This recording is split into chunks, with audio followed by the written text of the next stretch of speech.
Hey guys, and welcome back to another Sims 4 room build. I've had a few different rooms in my head for the last, I don't know, week or two, and I've had a couple big builds sort of on the back burner percolating along, and they've sort of prevented room builds, and so I kind of went on a little bit of a room spree, and you should be seeing some of them, but this one I'm really excited about. I'm calling it tentatively the Explorer's Den, and it was basically just sort of like a library that could actually maybe fit in a house, sort of, kind of. Honestly, I've been watching a lot of Josh Gates, mostly Expedition Unknown, some legendary locations, and a little bit of Josh Gates Tonight. I like Josh Gates Tonight, I just don't always catch it live, and for some reason my recorder is pretty hit and miss about grabbing it. But my favorite Josh Gates show is Destination Truth. I love that one. I don't even know where you can watch that anymore.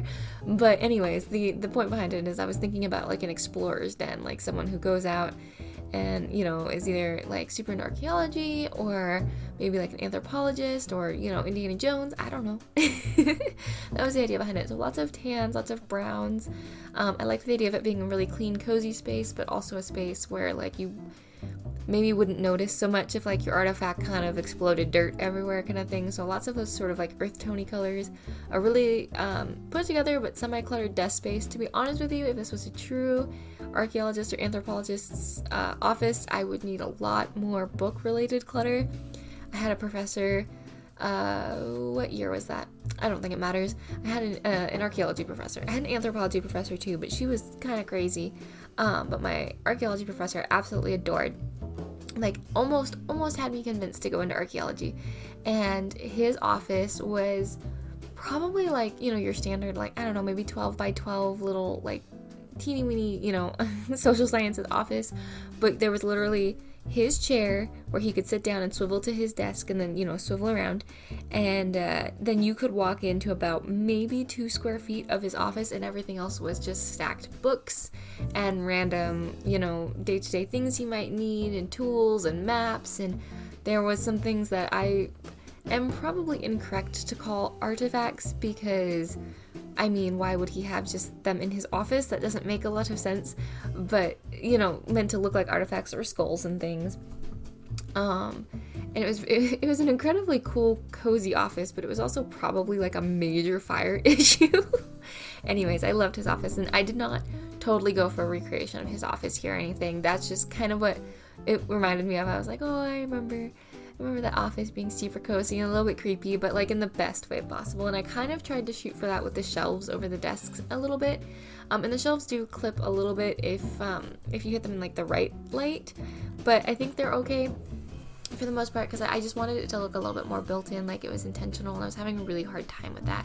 I also was having a really hard time with getting the woods to be in sort of a similar color palette, so the wood tones are sort of all over the place, but at this point, we're pretty used to that, right?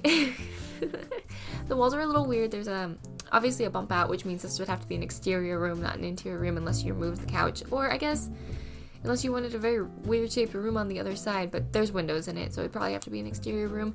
And the door is on a wonk, it's on a diagonal, but if you didn't want it to be on a diagonal, you could really easy fix that and just put another bookshelf in. I just thought it kind of made it unique.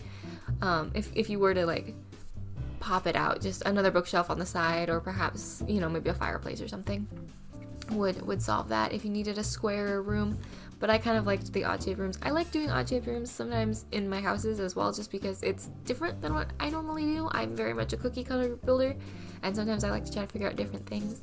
But I really like how this one turned out. I really hope it can find a place in your game. Maybe you have an explorer sim, someone who's been to Salvadorada a lot, and needs a place to do all his studies. There isn't an archaeology table in here, but there really easily could be. First of all, you could just put it in the middle of the room, or remove a bookshelf if you wanted to.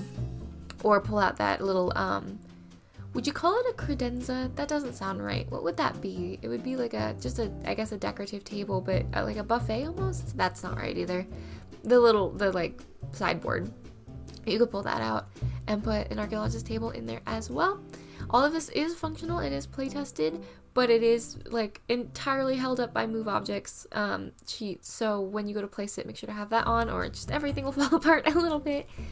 But I think that's all I have to say about this room. I really, really enjoyed building it. It was very cozy. I can't wait to put it in one of my Sims homes. I have a Sim in mind for this house, or this room already. I think it might actually go in a penthouse apartment. That could be kind of cool.